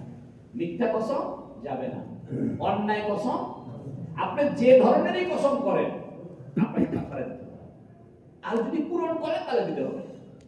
আপনি বলেন খোদার কসম করে বলতেছি আগামীকাল আপনি 5,000 টাকা দিব, আপনি টাকা দিয়েছেন, বাস কোনো অসুবিধা নেই। কিন্তু দেওয়ার কথাটা দিলেন না, তাহলে আপনাকে কাফারা দিতে হবে। কাফারা কি? 10 জনকে খাওয়াইতে হবে, অথবা 10টা খেজুর টাকা দিতে হবে, অথবা বুঝছেন কি আপনারা? وعن ابي هريره رضي الله عنه قال قال رسول الله صلى الله عليه وسلم আচ্ছা ওই হাদিসের একটু ওখানে শিরিক করার সাথে বাপ মায়ের অবাধ্যতার আলোচনা আছে। আগের হাদিসের মধ্যে ছিল শিরিক করার পরে হত্যা করা, আর এখানে বলতেছে শিরিক করার পরে বাপ মায়ের অবাধ্য। এটার কারণ হলো আল্লাহর দেওয়া পানি, ফল মূল, তরু তরকারি, আলু মরিচ পটল খেয়ে বেঁচে থাকো, আর দুনিয়াতে আসছো কার মাধ্যমে? পিতামাতার মাধ্যমে। এই জন্য আল্লাহর হকের পরে সবচাইতে হক কার বেশি? বাপ মায়ের। মানে আল্লাহর যে অধিকার, আল্লাহর যে হক, আল্লাহর যে অধিকার, এই অধিকারের পরেই কার অধিকার? এই জন্য এখানে পিতামাতার কথা আছে। এরপরে কসমের কথা, হত্যার কথা বলছে, তারপরে কসমের কথা বলছে। কারণ কসম এটাও আল্লাহর দৃঢ়তা, আল্লাহর শক্তিকে ব্যবহার করা। কসম খাওয়া মানে আমি কার শক্তির দোহাই দিচ্ছি? আল্লাহর শক্তির দোহাই দিয়ে তুমি করবে না, তা হবে না। এই জন্য তোমাকে জরিমানা দিতে হবে, সেই জরিমানা দিতে হবে। এবার আসুন, কয়টা থেকে শুরু করছিলাম? 58 মিনিট হয়েছে। 7:55 বলছি, 1 ঘন্টা হয়ে গেল। হ্যাঁ, 2 মিনিট কম। আচ্ছা, আরেকটা হাদিস শুনেন, শুনবেন কি? عن ابي هريره رضي এতগুলো হাদিস লেখাপড়া করে আসলাম, 3টা হাদিস বলতে সময় পার হয়ে গেল না। আমি দুপুরের থেকে এগুলা সব রেডি করতেছি, পড়াশোনা করতেছি যে হাদিসের ব্যাখ্যা কি কি আছে, এটা কিভাবে উপস্থাপন করলে ভালো হবে। কারণ মাদ্রাসার উপস্থাপন আর আপনাদের উপস্থাপন পার্থক্য। মাদ্রাসার ছাত্রদেরকে এত পড়া লাগে, খালি ইশারা করলে ওরা বুঝতে পারে, আপনাদের কোনো ইশারা করলে বুঝবেন না। আটি ভাইকে আর বাকি শুনুন। عن ابي هريره رضي الله عنه قال حضرت ابو هريره رضي الله عنه থেকে বলেন قال رسول الله صلى الله عليه وسلم, নবী সাল্লাল্লাহু আলাইহি ওয়াসাল্লাম বলেছেন, কি বলেছেন? ইজতানিবুস সাবআল মুবিকাত, 7টি ধ্বংসাত্মক জিনিস থেকে বেঁচে থাকো। কয়টা ধ্বংসাত্মক জিনিস? এই 7টাই হলো মানে মেইন কবিরা গুনাহ। আমি বললাম না কবিরা গুনার মধ্যে মেইন কয়টা আছে? 7টা আছে বা 8টা আছে, ওই 7টাই। قالوا يا رسول الله ما هن, সাহাবায়ে কেরাম বলে, ইয়া রাসূলুল্লাহ এই 7টা ধ্বংসাত্মক কবিরা গুনাহ কি? قال الشرك بالله, 1 নম্বর আল্লাহর সঙ্গে শিরক করো, ওয়াস সিহর, জাদু করো, জাদু। এই আল্লাহর সাথে শিরক করার সাথে জাদুর কি কানেকশন? আল্লাহ তো অলৌকিক কাজ করতে সক্ষম, তাই না? যেমন আল্লাহ মুসা আলাইহিস সালামকে লাঠি দিয়েছে, লাঠি ফেলে দিলে সাপ হয়। আল্লাহ খুঁটি ছাড়া আসমান ঝুলে রাখছে। জাদু এটা আল্লাহর কুদরত, আল্লাহর অলৌকিকত্বের সঙ্গে সাদৃশ্যপূর্ণ হয়ে যায়, অথবা নবীদের মুজিজার সাথে জাদু কি হয়ে যায়? সাদৃশ্য। এই জন্য জাদু করবেন। জাদু কাকে বলে? সাহার বলা হয় শেষ রাত্রেও, কয় সেহরি, শেষ রাতে আমরা কি করি? সেহরি খাওয়া মানে শেষ রাত্রে খাওয়া। শেষ রাত্রে না আলো না অন্ধকার, দেখবেন যখন সুবের সাথে হয় মানে পুরোপুরি অন্ধকার না, আবার আলো না, মানে ঝাপসা, অর্থাৎ কিছুটা অস্পষ্ট। জাদুর মধ্যে অস্পষ্টতা আছে, এই জন্য জাদুর নাম দিছে সেহরি। আরবি ভাষার খুব জটিলতা আছে, মানে জটিলতা বলে কি মানে অলংকার আছে। আরবি ভাষা খুব সুন্দর। কেউ যদি আরবি ভাষার প্রেমে পড়ে, কোন মহিলার প্রেমে আর সে পড়বি না। আরবি ভাষার প্রেমে পড়লে ওই এই ভাষার প্রেমে ডুবে যাবে, এত সুন্দর ভাষা। এজন্য আজকে আমার মনে হলো যে আল্লাহ যে কোরআন শরীফ আরবিতে নাজিল করছে, পৃথিবীতে আরবি ভাষাই একমাত্র কোরআন নাজিল করার উপযোগী ভাষা। মানে এই ভাষাটা এত রিচ, এত ধনী ভাষা, এত গভীর ভাষা, এবং এত বড়, এত শব্দ চয়ন, এত শব্দের অলংকার, এটা ভাষায় বোঝা যাবে না। এদের পৃথিবীর সব সাহিত্য একদিকে রাখেন, আরবি সাহিত্য আরেকদিকে রাখেন, চমৎকার। আমি যদি আপনাদেরকে আরবি সাহিত্যের কবিতা শোনাই, থ মারবে যে কিসের নজরুল, কিসের রবীন্দ্রনাথ, আর কিসের জীবনানন্দ দাশ। বললে বলা যায় পৃথিবীর সমস্ত সাহিত্য আরবি সাহিত্যের কাছে ঋণী। পৃথিবীতে যদি আরবি কবি সাহিত্যিকরা জন্ম না নিত, পৃথিবীতে অন্য কোন সাহিত্য সৃষ্টি হতো। ওরাই সাহিত্য জন্ম দিচ্ছে, কারণ আরবের লোকেরা, যেমন আসামে মুআল্লাকা, ইমরুল কায়েস, পাগলার মাঝে আপনি শুনলে থামালি কয় কি জানা।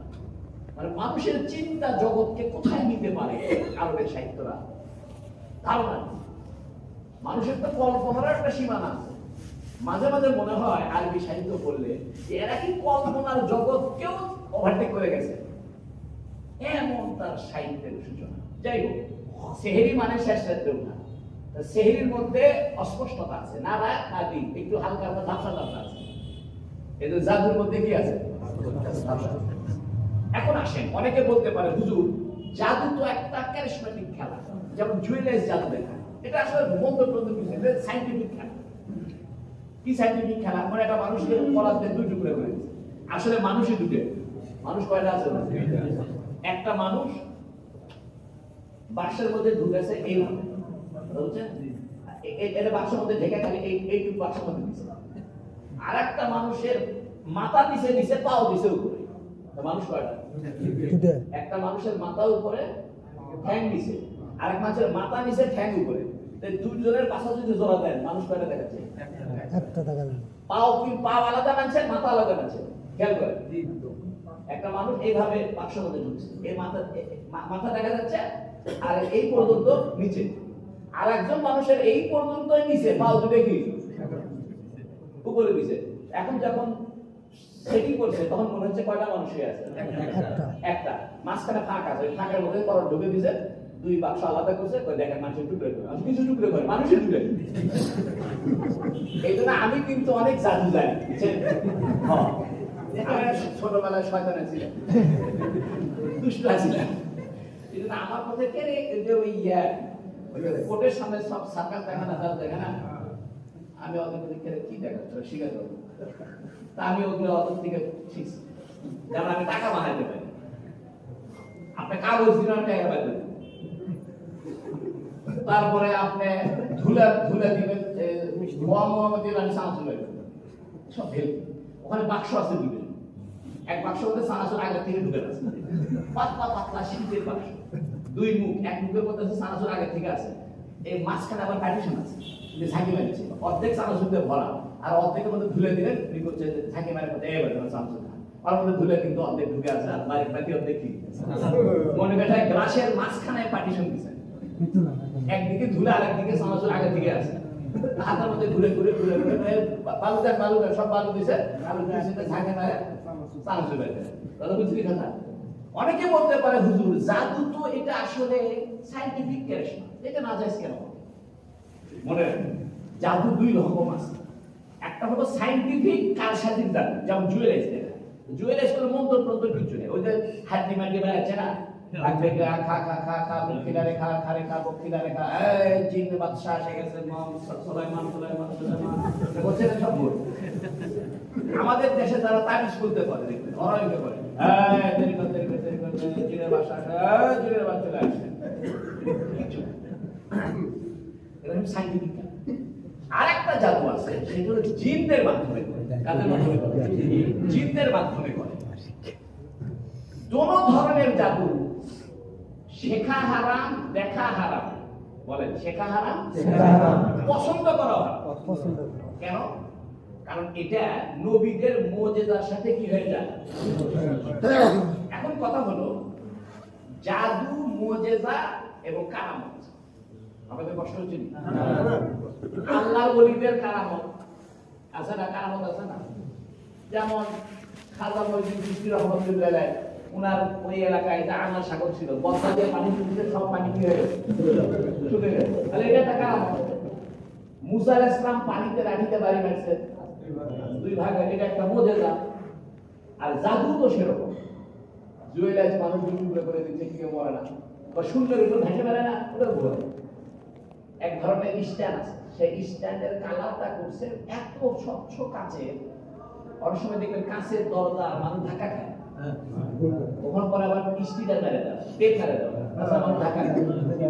তো ওই কাঁচের স্ট্যান্ড দিয়ে একটা স্ট্যান্ড বানাচ্ছে, সেই স্ট্যান্ডের উপর শুয়ে আছে, আর মানুষ তাকালে মনে হচ্ছে কি হয়েছে, আসলে ভাষা নেই, আর নিচে কি আছে, স্ট্যান্ড আছে, আর পানির উপর দেখা যাচ্ছে না, ওই পানির নিচে স্বচ্ছ কাঁচের প্লেট আছে, ওই প্লেটের উপর দেখা যাচ্ছে, মানুষ মনে করি বাপ রে বাপ, সেই বিশাল দাগ পানির উপর দেখা যাচ্ছে, কিছু না, ওই পানির 6 ইঞ্চি নিচে কি আছে, প্লেটের উপর দেখা যাচ্ছে। এগুলো সব হলো সাইন্টিফিক বিষয়। এখন আসেন, বলতে পারেন হুজুর জাদু, কারামত আর মুজিজা তিনটা পার্থক্য আছে। জাদুর জন্য কিছু সরঞ্জাম লাগে, উপকরণ লাগে, উপকরণ ছাড়া জাদু দেখা যায় না।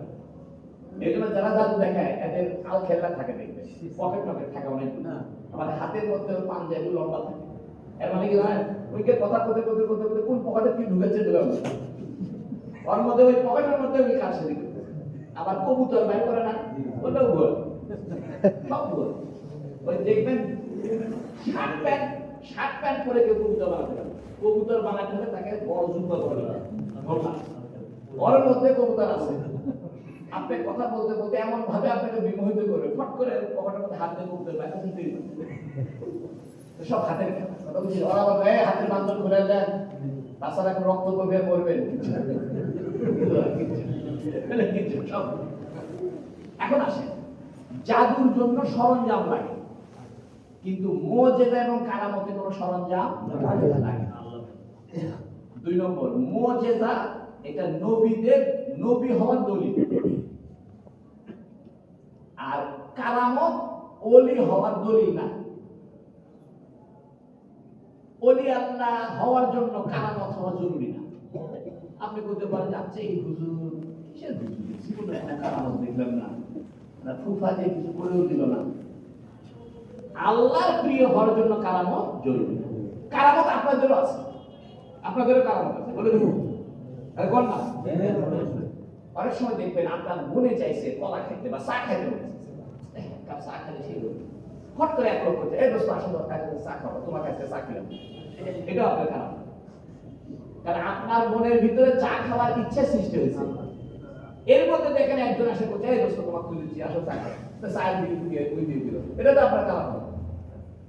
এই জন্য প্রত্যেক মুমিনের হালকা পাতলা কি আছে, কারামতি আছে।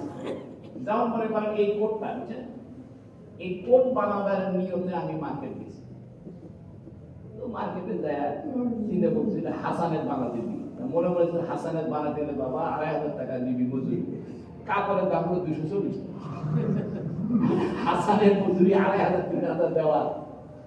এর মধ্যে এক দর্জিওয়ালা আমার ভক্ত নামাজ পড়ে, হুজুর আমি বহুত দুনিয়া করছি, আপনারা কোট বানাবেন হুজুর, তাহলে এটা কি হলো?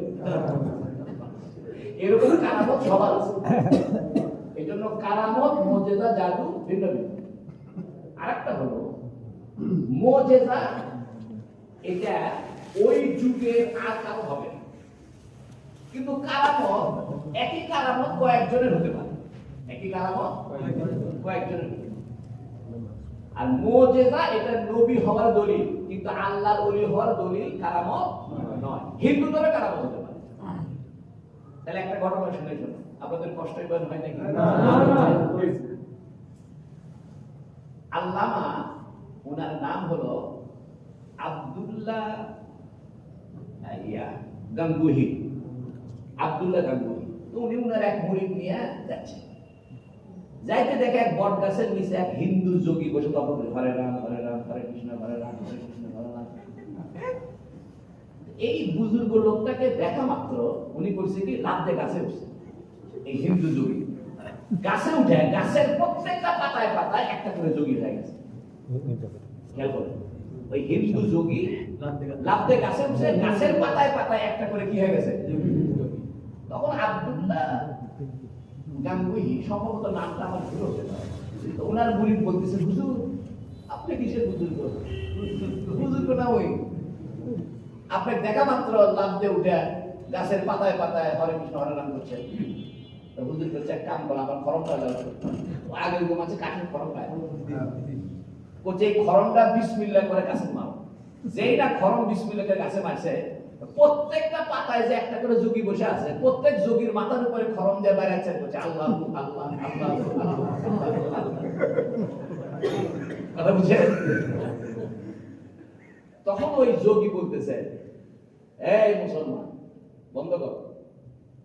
হুজুর মুরিদের করছে বিসমিল্লাহ করে খরমটা চাও, খরম আবার চলে যাচ্ছে। ওই যোগী গাছে থেকে নামছে, নামে যখন ওই আল্লাহর ওলির সামনাসামনি বসছে, বসে হিন্দু যোগী বলতেছে, এই মুসলমান আল্লাহর ওলি, তুমি তো পরিপূর্ণ আল্লাহর ওলি হতে পারোনি, তোমার অন্তরে একটা কালো দাগ দেখা যাচ্ছে, তুমি এখনো পরিপূর্ণ কামালত হাসিল করতে পারো না। মুসলমান আল্লাহর ওলি বলতেছে, এই হিন্দু, এই কালো দাগ আমার না, কালো দাগ তোমার। তুমি আমার আয়নার মধ্যে তোমার কালো দাগ দেখেছো। তোমার আমাদের চেহারায় যে কালো দাগ হয়, তা আয়নার ভিতরে দেখি, এটা আয়নার ভিতরে দাগ না আমার চেহারা। তো মুসলমান আল্লাহর ওলি বলতেছে, তুমি যে কালো দাগ দেখতেছো অন্তরে, এটা আমার অন্তরে দাগ না, তোমার অন্তরে দাগ। আমার অন্তরকে তোমার সামনে আমি আয়নার মতো ধরে রাখছি, এখন তুমি আমার আয়নায় তোমার দাগ দিচ্ছ। তো মুসলমান ওই হিন্দু যোগী বলতেছে, তাহলে বলো কি কাজ করলে পরে আমার এই কালো দাগটা দূর হয়ে যাবে? বলছে, আমি সারাটা জীবন মিথ্যা বলিনি। হিন্দু বলতেছে, সারা জীবন মিথ্যা বলিনি, সারা জীবন নিরামিষ খাইছি, চোখ দিয়ে কোনোদিন কোনো বেগানা মহিলা দেখিনি, আমি 40টা বছর এখানে তপস্যা করি, একটা অপরাধ আমি করিনি, আমার অন্তরে আবার কালো দাগ। তখন মুসলমান ওলি বলতেছে, তোমার জীবনে কোনো পাপ নাই, তুমি কোনো অন্যায় করনি, কত সঠিক, কিন্তু একটা জায়গায় তোমার সমস্যা আছে, যে কারণে কালো দাগ হয়ে আছে। হিন্দু বলছে কি, কয় তুমি একটা বার তোমার চিন্তা জগতে নিয়ে আসো যে আসমান জমিন চন্দ্র সূর্য সব কিছুর বানানোওয়ালা এক আল্লাহ, এটা তুমি কল্পনা করো এবং এটার উপরে বিশ্বাস করো। আচ্ছা ঠিক আছে, যেই এই বিশ্বাস করছে যে আসমান জমিন চন্দ্র সূর্য গ্রহ সবকিছু বানাইছে এক আল্লাহ, এই কথা বিশ্বাস করার পরে বলছে এবার আমাকে তাকাছে দেখার কালো দাগ নেই। এর দ্বারা হলো কি জানেন, কোন মানুষ যদি, যেমন যারা বডি বিল্ডিং করে, 6 প্যাক বডি বিল্ডিং করে না, বড় বড় লোহার তোলে, তুলে অর্ধেক সমস্ত সম্পূর্ণ হয়ে গেছে, কি জন্য? প্র্যাকটিস করে।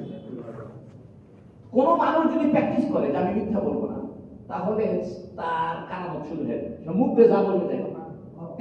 কোন মানুষ যদি নিয়োগ করে যে আমি চোখ দিয়ে গুনাহ করবো না, তখন এই চোখ দিয়ে যার দিকে তাকায় যা বলবে তাই হবে। যেমন খাজা মঈনুদ্দিন চিশতি রহমতুল্লাহ আলাইহি, উনি দিল্লি থেকে আজমির যাচ্ছিল, যাওয়ার পথে রাস্তার ধারে হিন্দুরা দাঁড়াইছিল, উনি সবার হিন্দুদের চেহারার দিকে তাকাইছে আর মনে মনে দোয়া করছে, আল্লাহ এদেরকে ইমানদার বানায় দাও। একদিনে 60,000 হিন্দু মুসলমান হয়ে গেল। সুবহানাল্লাহ। দৃষ্টি শক্তিটা, এই জন্য দৃষ্টি শক্তি, তারপরে মুখের কথার শক্তি, তারপরে খাওয়া দাওয়ার শক্তি, অন্তরের শক্তি, যার অন্তর যত পরিচ্ছন্ন তার সাথে তত অলৌকিক ক্ষমতা বেশি। এই জন্য হিন্দুদেরও কি হতে পারে কারামত, কারণ ওরা একটা প্র্যাকটিস করছে, মানে ওই প্র্যাকটিস করছে যে আমি 40 বছর কোনো মিথ্যা কথা বলি, তখন ওর জবানের মধ্যে কি এসে গেছে, স্পিড আসে, পাওয়ার এসে গেছে।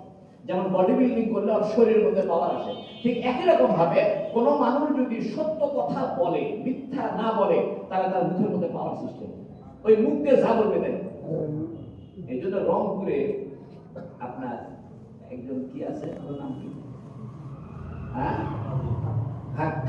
কারামুদ্দুল্লাহ জোনপুরি, উনি একবার মাহফিলের মধ্যে মানুষের পানির বোতল আছে, হুজুরা ফুজেন, উনি দূর থেকে ফু দিচ্ছে, যাও ফু হয়ে গেছে, 1 লক্ষ হুজুর এটা কি ফু দিল, পানি খাবে, ওই পানি যখন ফালাতে ফালাতে আসতেছে দেখে পানি যেখান থেকে ফেলেছে সেখানে আগুন ধরে গেছে।